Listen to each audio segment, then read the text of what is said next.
Hello, Salam alaikum wa rahmatullahi wa barakatuh. Marhaban. Welcome to MVP Hot Seat with Ibrahim Ababu. I'm pleased today to welcome Dr. Siddig Talha Abdalla, Director of Safety, Security, Safeguard from the General Directorate of Nuclear Power at the Ministry of Energy and Petroleum in Sudan. Dr. Siddig is a key member of Sudan Nuclear Power Program since 2010. He led a technical team responsible for preparing strategic documents and feasibility studies for the Sudan Atomic Energy Commission between 2009 and 2010. He led the national team committee that prepared the pre-feasibility study for Sudan's first nuclear power plant between 2010 and 2013. Welcome, Dr. Siddig. Glad to host you today. Thank you, Ibrahim. Thank you for meeting you again. And thank you for your platform for giving us an opportunity to share with you some of our views and on this important part, which is nuclear technology and nuclear energy, which is now very important for us in our region and particularly in our country. So thank you for having me. And thanks to you. We are very pleased to have you with us. Thank you very much for joining. So first of all, can you share with us an overview of Sudan's nuclear power program? Oh, thank you. Well, actually, this program started back way in late 1990s and the beginning of the century, 2000. It started at that time by launching some technical cooperation between Sudan Atomic Energy Commission and the IAEA, and that first program was about the energy planning. And I think at that time they set up a national committee to look into the energy mix. And it was very surprising that in a very late meeting with the DG of Sudan Atomic Energy, tell us that by that time they have also identified that by 2020 Sudan should introduce nuclear energy. And then actually that wasn't progressing very well until 2007 and 2007 when the Director General of the IAEA visited Sudan, MWRIE at that time, and he met with the Minister of Energy at that time. And from that time, they agreed and they held up a technical committee and a steering committee. And then the program started the current situation. So in 2009, I was part of the team that completed what at that time the IAEA called Strategy Report, but later they give it the name Roadmap for Sudan Nuclear Power Program. And we completed that, and it was reviewed by the IAEA expert in 2010. And then after the outcome, this outcome, the government decided to set up a general directorate as the owner operator, as the nucleus for the owner operator at the time, to take the responsibility of tackling all the development of nuclear infrastructure issues and to launch the program.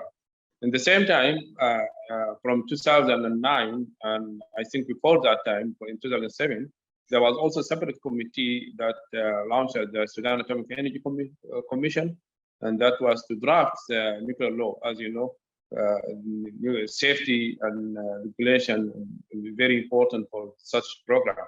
So that was set as a national team, and I was also part of that team. And we drafted first draft, I think it's 2010, second draft until 2012. We have a couple of draft nuclear law. And then it was also reviewed by the IAEA until it was approved in 2017, I think. And that law, the Nuclear Regulatory Act, it also set up a regulatory body, which is we abbreviated by SMR now, Sudan Nuclear Regulatory Authority, Nuclear Radiation Regulatory Authority, SMR, and under the same Ministry of Higher Education, Scientific Research. So the program started in parallel the regulatory part is tackled by that organization, and Sudan Atomic Energy is playing a key part as a technical supporting organization. Our department or our directorate is representing the owner operator. Under this configuration, we set up called the NEPIO in 2010, headed by the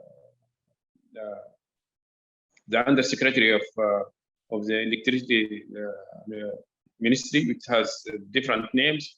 First, Sudan Electricity Minister of Electricity and Dams, and then Ministry of Water Resources and Electricity. So that was the head of the NEPIO, and we call it NEPIC, Sudan Nuclear Program Implementation Committee. And it with a member from various organizations, which are, we believe it's a key organization for the nuclear power program. For example, from the Ministry of Justice, from the Ministry of Foreign Affairs, from the Ministry of Higher Education, from the Ministry of Energy, and so on and so forth. So this type of committee is led the program and the development of the nuclear infrastructure development. Then in 2021, I think under this SNEPIC, which is NEPIO, we managed to accomplish a couple of studies. A part of it is a feasibility study on the siting survey studies, and until we get to 2018, where we conducted actually self-evaluation report. We prepared that and sent it to the IAEA, and we received an IAEA INIR mission for phase 1, and that was completed, and I think the report was published on the IAEA website in 2019, January. And of course, during this span of time, there is an up and down for the program as like any other programs. And so I think this is briefly what I can tell you. Maybe later I can also tell more information. Yes. But this in brief the progress of our program since it started. Yeah. Yes, indeed, and it's a great development and great work that have been done, especially, for example, the nuclear law that have been approved. And I believe, correct me if I'm wrong, but Sudan is one of the few countries in Africa and in the Arab world that have a nuclear law that is already operational or already in operation. Also, great work on all the studies, all the work you have been doing. It's great to hear that. And also, I wanted to ask you on the same matter, what type of technology Sudan is considering? Is it large reactors or SMRs? Well, you know, when we started this program, of course, we have very ambitious program. And at that time, actually, we thought we were focusing on the large reactors, and that was back in 2010. And at that time, SMRs were not as such like today. It didn't get momentum, and the deployment schedule was not that very much determined and clear like now. So the studies that we held in the past didn't involve actually this nuclear technology survey. It does not include a small modular reactor. But unfortunately, later we discovered, like other countries, that we have some problems.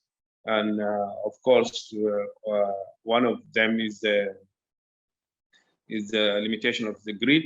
And you know, the nuclear power plant, it has some specific requirement in terms of grid and capacity, of course. And then we recognize that because of our some other problem in the electricity expansion plan, that there are some plants that were not implemented as scheduled. So the grid does not develop as we expected. So we, apart from our other problem, then we start to think that, well, we need to think about SMRs. And this, of course, the INIR mission itself, when it comes, it puts some recommendations. One of them is to review some of these studies. And I think one of these studies is the feasibility study, and particularly the technology survey, where we can now include some other technology that we are not involved in the past in the survey and the assessment. So we believe, and now from now then to respond to this recommendation of the INIR mission, we started to set up a committee, a national committee, to look into how to implement this recommendation with the review of this technology survey, and of course also the other parts, relevant parts of the studies. And then we are waiting for this, of course, to come out. But I can tell you, on the other part, the same time we have a technical cooperation project with the IAEA that was designed in 2019. According to the background that I gave you, yes. That means Sudan is considering both large and SMRs, because we believe that there is a potential for SMRs, and there is a need because of the grid limitations and because of the variation of topography that will also help us and give us an opportunity to look into different technologies. Just to recap what you just said, so basically you're considering both large reactors and SMRs, but if I understand right, you're more leaning toward SMRs because of the compatibility of this, the Sudan situation regarding the grid and other aspects of SMRs that are compatible with your situation, right? Now, what I said is that all our previous studies and efforts was focused on the large. Yes. But after we realized that there is a need and there is now a potential for SMRs, now we are considering that, and we included it into our studies. But unfortunately, until now, we did not have any ready study or any agreements that to focus or to implement the SMRs. But definitely, as a program developed, we believe maybe SMRs will have, there is a real potential for SMRs in Sudan because of the thing that I mentioned. Yes, yes, indeed. And I would go on the same pattern and ask you, what, from your experience or from what do you think are the advantages of SMRs regarding Sudan's case? So you mentioned the grid, which is compatible with the grid because they are smaller. What else? What are other advantages you can foresee for SMRs? Well, as I think it's well known that, and this is for every country, that SMRs are now on the niche market, and they, because of the initial capital cost, and because of the short time of construction, and because of other work like siting, which is in terms of quantity is less than the large reactors. So all those are also shared advantage with us, and I think it will be of to give it to another possibility of being built in Sudan. And of course, we believe that our development, safety is always important, and we believe that our development in the regulatory, legal and regulatory framework, the advances that we have so far, it will also help us in hosting these SMRs if studies are completed, and if we found that a very not a first of kind, of course. I think always the problem is the first of kind in any country. But I think if we found some designs and up and running plant in some other countries, I think that is easily to be replicated and built in Sudan. Yeah. And we also believe that because of the SMRs, Sudan has this variation of topography, where we have places very far from the lower center, like from Khartoum and others, and this maybe can act as a remote areas. And then SMRs can also be working for the isolated from the grid. So all these are potential for SMRs in Sudan. we have, of course, some nodes and some cities on the river, but there are also some cities off the river where maybe other technologies, not like cooled water reactors, are implemented. And then we can also SMRs offer these varieties in technologies and design. So there is potential. This is why I think there is potential, like working for other isolated from the grid, and also it could be located close to load center, and because it doesn't need that much of like these are factory made, plant, so they become here ready. They don't need a lot of work on the ground here, which Sudan is a newcomer, of course. Maybe they don't have that capabilities. So all these are benefits and I think advantages that are good for Sudan and give potential for SMRs in Sudan. Indeed. And you mentioned first of a kind, so you're not open to be having a first of a kind SMR prototype. So that's out of the question, right? Well, actually, this possibility is not yet decided. But of course, if there is any engagement with some technology providers, and depending on the time and the technology provider itself and the development in Sudan, if they are discussed and agreed, and of course, and our regulatory body accept, then I don't see a problem. But it all depends first on the negotiation and good relation with the vendor, and then on the acceptability by the regulatory body. Of course, the safety here is always first, and the public acceptance is always important. So you cannot move, by yourself if there is no public acceptance, if the regulator is not convinced with these type of technologies. Exactly. And you mentioned at the beginning of this interview that you had initial plans for a nuclear power plant to be operational by 2020, but that's have been obviously modified. So what is the new timeline for the nuclear power plant? Do you have a specific date in mind? Well, as I said, at that time we have a timeline, of course, and we put that timeline, and we have some activities in the critical path of this timeline. And then, unfortunately, we have to every time and then to revisit our timeline and change our plan for that critical path. And then this critical path, of course, expand and the timeline. Up to now, because one of these activities is the site characterization, and which we're supposed to start way back, but we couldn't. And we have plans that maybe we can start next year.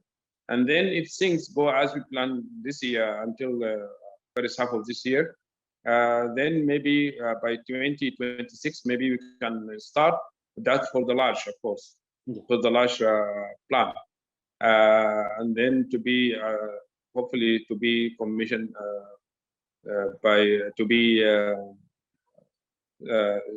set up and running in 2031.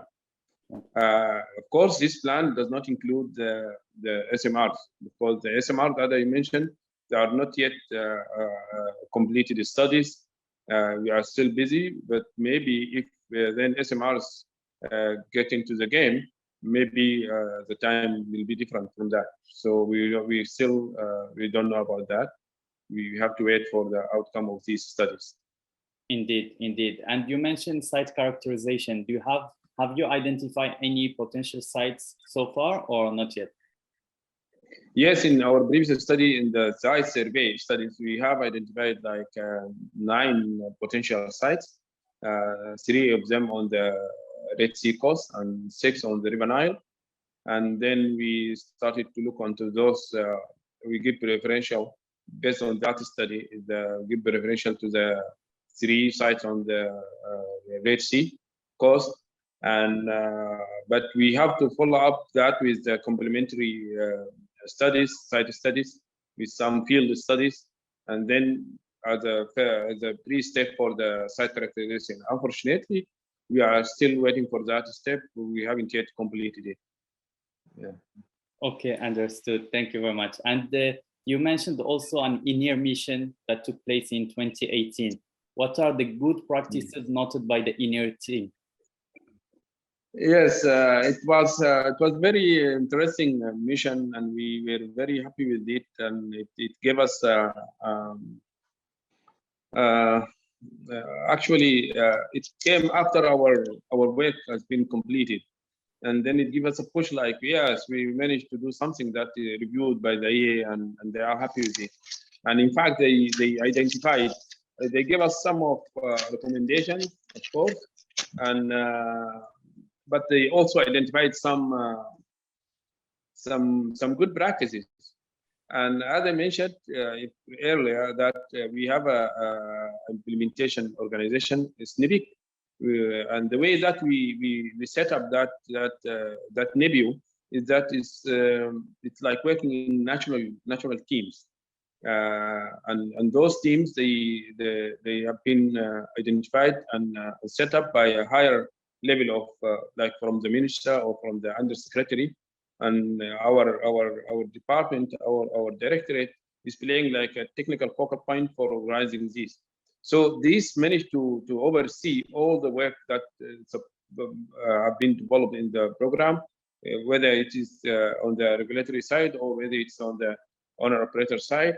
And that was identified as one of the good practices that are done, because we involve many key organizations in these teams, from all organizations that are has a relation with nuclear power. They were involved in these national teams, and they finished and they completed the work. And also they were involved in the self-evaluation report, also was done in terms of national teams, and that was identified as one of the good practices. Also, as I mentioned, in 2010, immediately there was a decree to set up our directorate as an owner operator.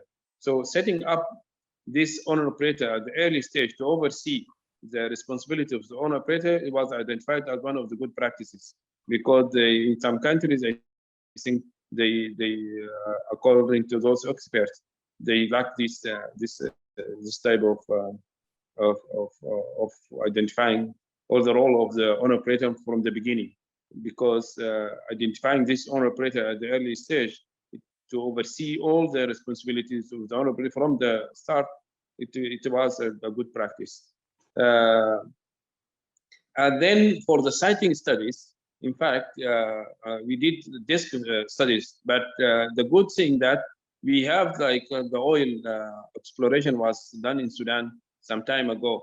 So when it comes, and because of this teamwork from different ministries involved in these teams, during the site survey, we used the data that already done by the oil Ministry of Oil, and by the oil sector, of course. And that also was identified as a good practice, because that is the best way of using resources and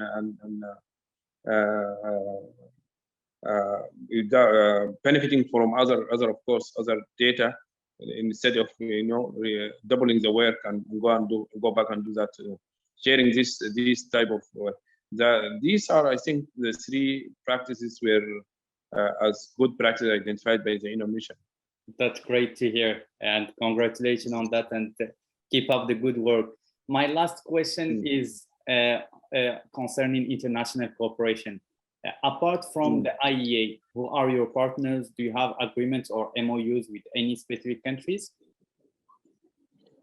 Yes, we of course, as I mentioned, we from early time we identified the owner operator. We have the regulatory body, and we have the technical supporting organization, Sudan Atomic Energy. Each of these organizations has its own efforts build relation with international relation and local, of course. And for example, the regulatory body has because safety always they said is important. Has some MOUs and some collaboration with countries.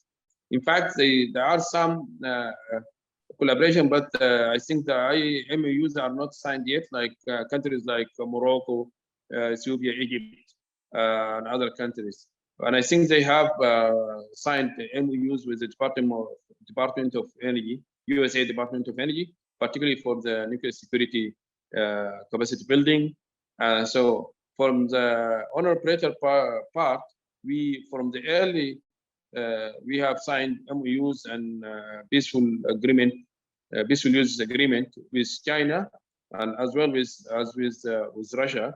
And that, of course, because at the beginning we were looking for large reactors, and then at that time these are the identified potential technology providers.